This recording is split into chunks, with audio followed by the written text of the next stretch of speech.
Indonesia berhasil meraih 23 medali dalam ajang ASEAN Para Games 2022. Pasca gelaran Pekan Raya Kendal, pemerintah Kabupaten Kendal menargetkan rumput stadion akan kembali hijau dalam sepekan. Ratusan meter bendera merah putih dikibarkan oleh warga Batak sebagai semangat merayakan hari ulang tahun NKRI. Selamat sore pemirsa, bersama saya Amanda Soraya, inilah Jateng hari ini. Pasca digelarnya Pekan Raya Kendal pada tanggal 21 hingga 28 Juli 2022, kondisi rumput di Stadion Utama Kendal menurun kesehatannya karena tidak tersinari matahari. Pemkab Kendal menargetkan dengan penyiraman dan pemupukan secara berkala, dalam sepekan rumput di Stadion Kendal kembali menghijau.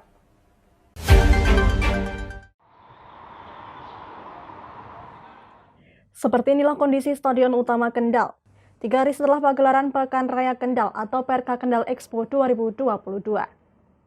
Sebagian lapangan sepak bola mulai disirami air dan sebagian lagi masih dalam tahap pembersihan. Guna memastikan tidak ada kerusakan, Bupati Kendal DKM Ganinduto memantau langsung kondisi fasilitas di Stadion Kebanggaan Warga Kendal ini. Menurutnya, pasca pagelaran PRK, Stadion Utama Kendal dalam kondisi yang sehat, baik dari struktur tanah di lapangan maupun trek untuk berlari. Sebelumnya pihaknya telah menginstruksikan adanya flooring atau penutupan menggunakan papan pada lapangan dan trek lari guna mengantisipasi adanya kerusakan fasilitas di Stadion Utama Kendal pada saat perayaan PRK 2022. Pihaknya saat ini tengah fokus pada pemulihan rumput di lapangan yang telah menguning karena selama sepekan tidak mendapatkan sinar matahari yang cukup. Nah, ini juga kita bisa lihat bedanya. Tapi ini H+3 setelah pembongkaran ini sudah menghijau kembali, rumputnya semua sudah mulai normal kembali, bahkan ini belum kita pupuk, ini baru kita siram aja, pagi sore kita siram, sudah normal kembali. Jadi memang prinsipnya tidak ada kerusakan, termasuk juga di jogging tracknya, semuanya normal. Dan ini kita harapkan memang 1 minggu dari acara ini sudah bisa normal kembali gitu untuk semua fasilitas yang ada dalam stadion. Jadi memang tidak ada kerusakan, alhamdulillah semuanya berjalan dengan lancar. Bupati menargetkan dengan penyiraman secara berkala serta pemupukan yang optimal, dalam sepekan pasca PRK rumput di lapangan Stadion Utama Kendal kembali menghijau dan siap untuk digunakan. Dari Kendal, Muhammad Arya, Lingkar TV, melaporkan. Pembangunan dan penataan drainase yang sejauh ini belum maksimal menjadi prioritas pemerintah Kabupaten Pati pada pembangunan lanjutan alun-alun Kembang Joyo. Dinas Perdagangan dan Perindustrian mengaku sedang mengusulkan pada perubahan anggaran dan anggaran tahun depan. Pembangunan dan penataan drainase yang sejauh ini belum maksimal menjadi prioritas pembangunan pemerintah Kabupaten Pati melalui Kepala Dinas Perdagangan dan Perindustrian Kabupaten Pati. Pihaknya mengaku sedang mengusulkan penataan drainase alun-alun Kembang Joyo. Ditemui di ruangannya pada tempo hari, Kepala Disdakperin Hadi Santosa mengaku pihaknya sedang mengusulkan penataan drainase pada perubahan anggaran dan anggaran tahun depan. Ia mengaku penataan drainase ini menjadi prioritas pembangunan di alun-alun timur. Menurutnya idealnya alun-alun Kembang Joyo seharusnya memiliki desain drainase melingkar. Namun karena keterbatasan anggaran, pihaknya belum dapat memastikan desain nantinya. Hadi menambahkan bahwa sisi barat alun-alun Kembang Joyo saat ini sudah tidak ada masalah terkait aliran air. Akan tetapi sisi timur dan belakang masih perlu perhatian. Oleh karenanya pihaknya mengusulkan fokus pada 2 sisi tersebut. Ini sedang kita usulkan untuk perubahan anggaran dan anggaran tahun depan. Semoga bisa dipenuhi. Kalau dari sisi teknisnya sebenarnya itu harusnya melingkar, idealnya seperti itu. Tapi mungkin karena keterbatasan anggaran mungkin dibuat sistem sudetan atau apa nanti. Ya, mungkin yang di belakang dulu yang merah atau mungkin yang sisi mana itu. Kalau sisi barat ini kan sudah terlatasi timur sama belakang sama utara itu. Disinggung terkait anggaran, Hadi Santosa mengaku belum dapat menjawab perihal anggaran, sebab hal ini masih dalam proses pengajuan dan pengusulan, namun ia mengaku penataan drainase ini akan menjadi prioritas pembangunan lanjutan alun-alun Kembang Joyo. Dari Pati, Fajar Mukti, Lingkar TV, melaporkan. Bawaslu Kabupaten Pati akan melibatkan pelajar tingkat menengah atas atau SMA untuk pengawasan pemilu. Gerakan ini sendiri bernama Saka Adiasta. Saat ini pihak Bawaslu sudah menyurati 2 SMA di Pati dalam rangka pembentukan Saka Adiasta tersebut.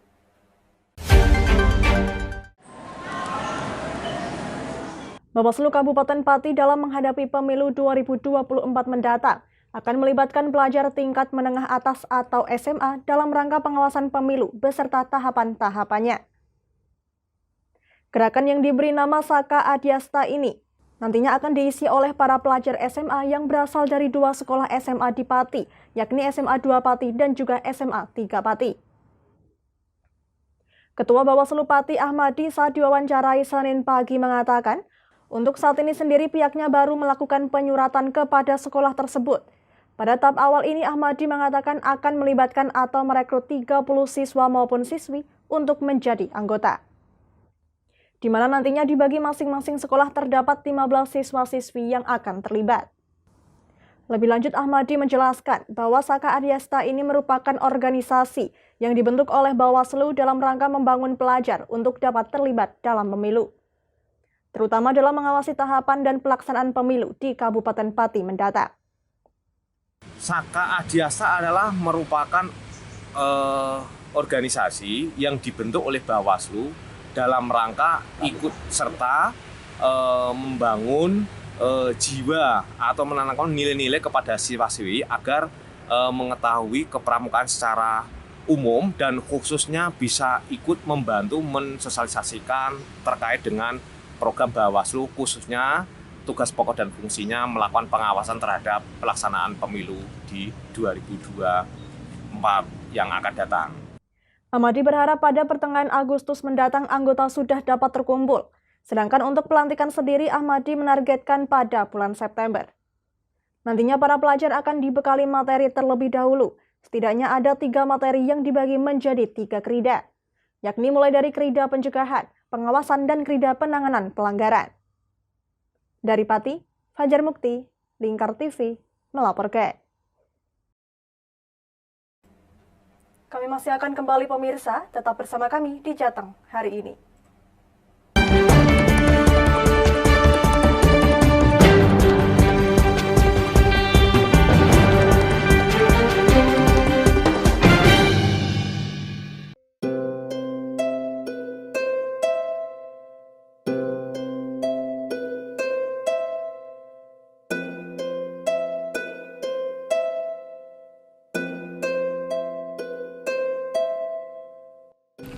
Wah iki yo siaran TV apik temenan. Filme cocok karo suasanane. Elah. Lah bro ngene iki awan-awan kok. Iki lho nonton TV, Kang. Wah genah edan kowe wong genang delok HP kok delok TV piye?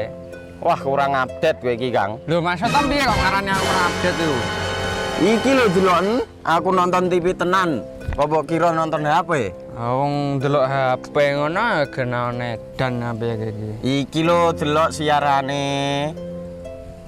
Lho, kok iso ya? Yo TV apa? Jenenge Lingkar TV, Kang. Saiki erane TV kok ngene iki. Kok Lingkar TV nek dia awak dhewe panggone iso nonton TV lewat HP.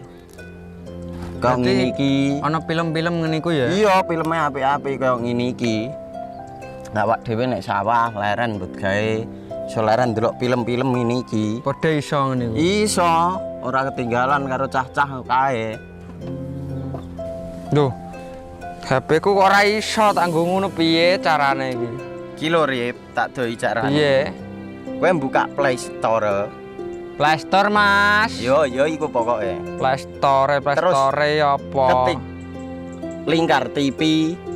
Engko lek wis ngono, klik install. Nah, engko wis ana metu menune Lingkar TV karek ndelok siaran apa ae. Film-filme apik-apik. Berarti film channel Lingkar TV metu nang kene kabeh ra? Iso. Filme wah cocok karo suasana cara didelok ngene. Oh, wis iki iso iki. Iya metu kabeh ngene TV-TV wah. Iya, Kondiange ya. mangkane Lingkar TV filme apik-apik kabeh. Iya aku ngene kok lagi reti iki aku malah. Sekolo Iya. ana bocah-bocah ajak ndelok. Heeh ben seru nang kene ya kawan. Wabek. Rene lo. Tak deloki apik-apik ana film Jos iki.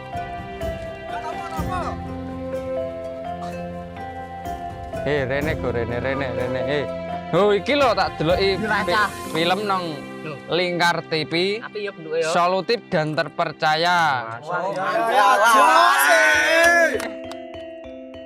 Tonton siaran Lingkar TV melalui aplikasi Lingkar TV di Play Store.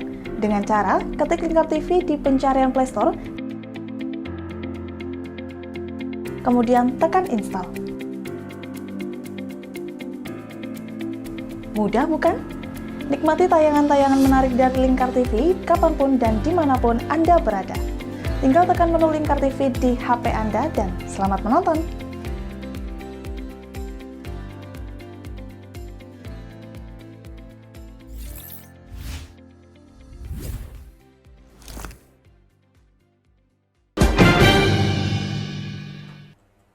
Masih bersama Jateng hari ini pemirsa, Bawaslu Jepara meluncurkan film penanganan pelanggaran dan bedah buku pada Senin 1 Agustus 2022. Peluncuran film merupakan upaya Bawaslu Jepara dalam mensosialisasikan pelaporan dugaan pelanggaran pemilu, sedangkan peluncuran buku untuk mendokumentasikan kinerja pengawas dari tahun 2004 hingga 2019. Dua kegiatan tersebut sebagai titik awal untuk mengawasi pendaftaran partai politik peserta pemilu tahun 2024. Kita dokumentasikan. Ketua Bawaslu Jepara Sujiantoko mengatakan tahapan pendaftaran partai politik peserta pemilu sudah dimulai. Bawaslu Jepara sudah siap untuk mengawasi dan mencegah potensi pelanggaran. Pada momen ini Bawaslu melaunching film yang berjudul Dunduman yang diresmikan secara serentak bersama 35 kabupaten kota se-Jawa Tengah secara daring. Sedangkan buku yang berjudul Historia Pengawas Pemilu di Kota Ukir diluncurkan bersama jajaran anggota. Hadir pula eks-pengawas pemilu kabupaten dari tahun 2004 hingga 2018, serta perwakilan dari pewarta Jepara.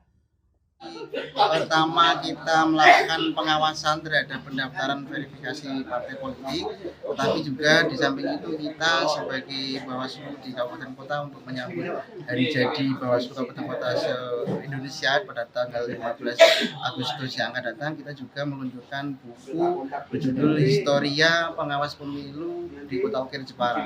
Ini merupakan bagian apresiasi kami terhadap para pejuang Panwas Kabupaten mulai tahun 2004 sampai dengan tahun 2019. Selain itu juga di hari ini kita bersamaan juga meluncurkan film yang berjudul Dunduman. Ini adalah film tentang penanganan pelanggaran, mulai dari simulasi penanganan pelanggaran dan juga himbauan pesan kepada masyarakat untuk senantiasa berpartisipasi terhadap pengawasan pemilu.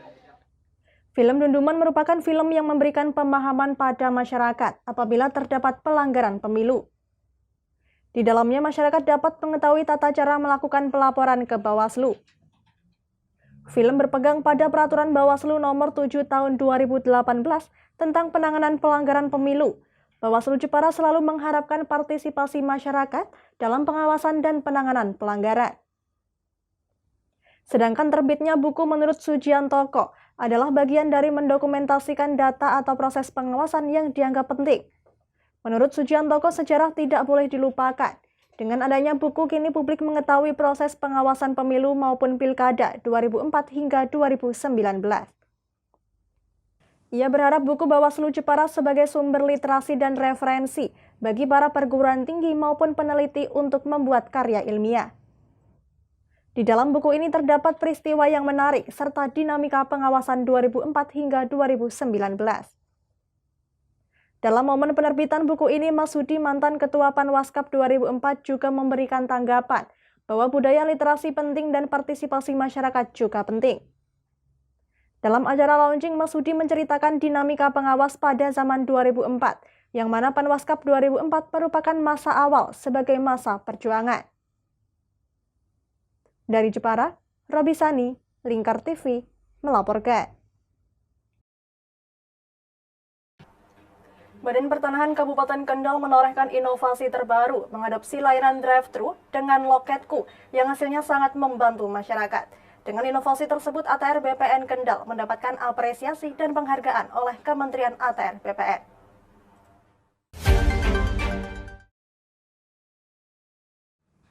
Kementerian Agraria dan Tata Ruang Badan Pertanahan Nasional memberikan penghargaan pada Kepala Badan Pertanahan Kabupaten Kendal. Pasalnya, pihaknya berhasil membuat inovasi terobosan baru, yakni layanan drive-thru dan prioritas. Yang mana inovasi layanan ini sangat memudahkan masyarakat yang akan mengurus sertifikat, tidak harus mengantri, bahkan dalam memasukkan berkas dan pengambilan bisa menentukan waktu sendiri. Kepala ATR BPN Kendal Agung Taufik Hidayat mengatakan, dengan inovasi layanan drive-thru BPN Kendal menjadi salah satu percontohan di semua kantor ATR BPN di Indonesia. Sebab dengan inovasi unggulan yakni layanan drive-thru dan layanan prioritas, sangat memberi kebebasan masyarakat yang akan mengurus sertifikat tanahnya tanpa melalui notaris. Kepala BPN Kendal sempat diminta untuk memberikan paparan oleh kementerian terkait layanan inovasi drive-thru. Agung mengatakan bahwa ada 3 keuntungan dalam inovasi drive-thru, terkait tuntutan masyarakat layanan cepat, tepat, dan efisien. Kedua, mengoptimalisasi pelayanan Loketku yang dicanangkan Kementerian ATR BPN. Ketiga, mewujudkan good governance dan clean governance sehingga mendapatkan predikat wilayah bebas dari korupsi atau WBK. Terkait dengan tuntutan masyarakat akan pelayanan pertanahan yang cepat, mudah, dan efisiensi. Yang kedua, bagaimana kita mengoptimalisasi layanan Loketku yang telah dicanangkan oleh Kementerian ATR BPN.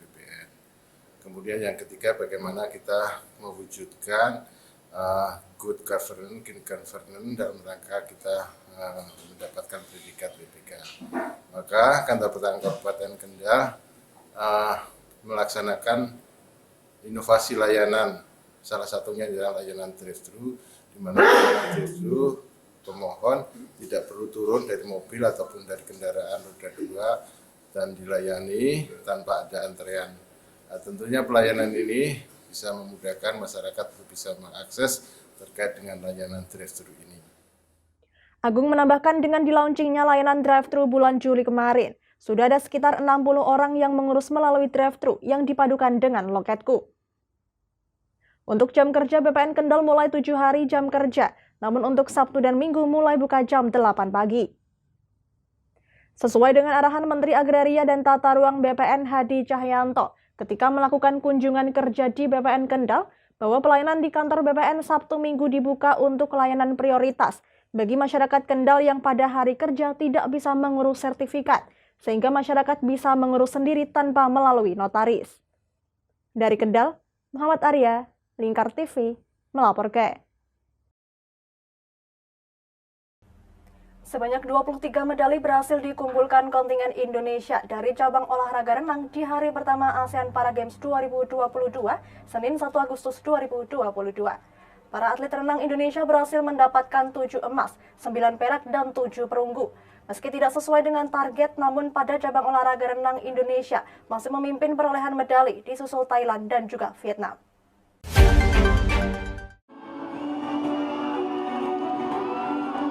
Berada di Komplek Gor Jatidiri, Kota Semarang, menjadi bukti kegigihan para atlet renang Indonesia dalam mendapatkan medali pada ASEAN Para Games ke-11 tahun 2022.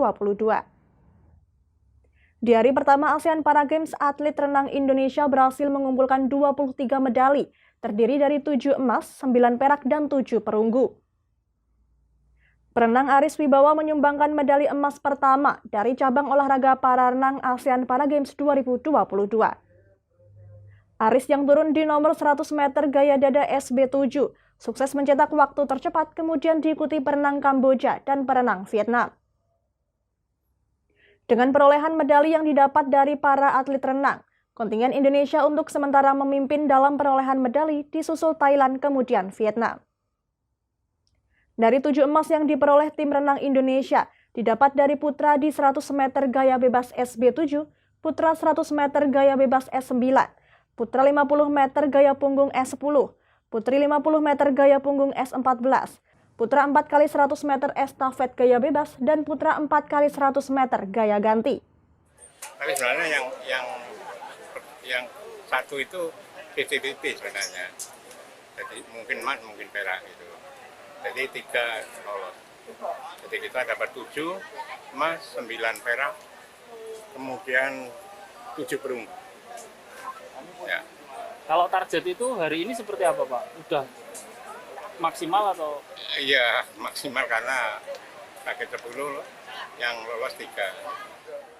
Meski mendapatkan emas terbanyak, namun perolehan kali ini meleset dari yang ditargetkan.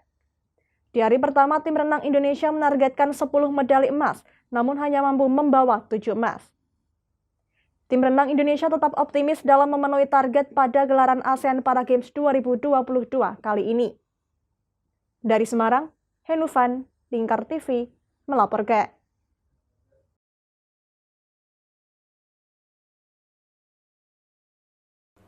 Bangkitkan rasa nasionalisme dalam menyambut HUT NKRI yang ke-77.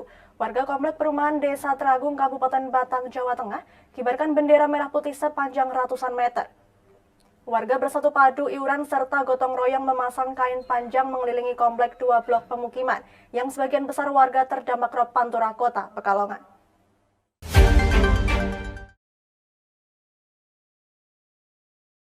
Pemandangan baru nampak dari langit Kompleks Perumahan Mutiara Damai Desa Tragung, Kabupaten Batang, Jawa Tengah. Ratusan meter kain berwarna merah dan putih yang merupakan bendera Indonesia membentang mengelilingi sepanjang jalan di sekitar perumahan tersebut. Para warga yang tergabung dalam 2 paguyuban Blok Damai dan Sejahtera tersebut menginisiasi untuk mengibarkan bendera dalam rangka menyambut hari ulang tahun kemerdekaan Indonesia yang ke-77 dengan cara unik, dengan tujuan meningkatkan rasa nasionalisme, wujud syukur dan cinta tanah air, serta melaksanakan gerakan serentak pemasangan bendera dari pemerintah pusat. Seperti yang diungkapkan Ketua Paguyuban Muhammad Syamsir, pemasangan bendera merah putih dengan panjang 248 meter tersebut dilakukan secara gotong royong oleh warga Komplek Perumahan Mutiara Damai Desa Tragung yang melintasi 2 blok. Bendera merah putih yang dipasang tersebut adalah hasil jahitan salah satu warga dengan proses penjahitan selama sepekan dan menghabiskan anggaran gotong royong sebesar 4 juta rupiah. Pemasangan kerja bakti oleh warga yang tinggal di 2 blok tersebut dengan lama pemasangan diperkirakan selama 1 bulan sebagaimana imbauan dari pemerintah pusat.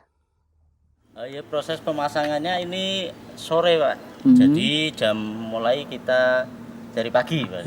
Pagi itu jam setengah 10, itu selesai jam 5 sore. Jadi meliputi semua warga ikut. Jadi bapak-bapak semua itu berpartisipasi, alhamdulillah. Jadi kerjasama kita juga enak. Jadi target kita selesai dalam 1 hari, pemasangan selesai. Berapa meter itu rencana Pak nanti Pak? Ini sementara panjang 248. Dengan mengimplementasikan wujud kecintaan terhadap NKRI pada peringatan HUT Proklamasi, membentangkan bendera hingga ratusan meter tersebut juga sebagai wujud syukur Indonesia merdeka dari penjajahan kolonial Belanda. Dari Batang, Ahmad Revaldi Krisna, Lingkar TV, melaporkan.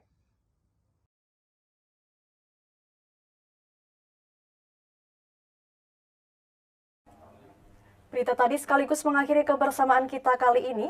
Terus saksikan Jateng hari ini setiap pukul 17 waktu Indonesia Barat hanya di Lingkar TV. Akhirnya saya Menda Soraya, mewakili seluruh kerabat kerja yang bertugas, pamit dari hadapan Anda. Terima kasih dan sampai jumpa.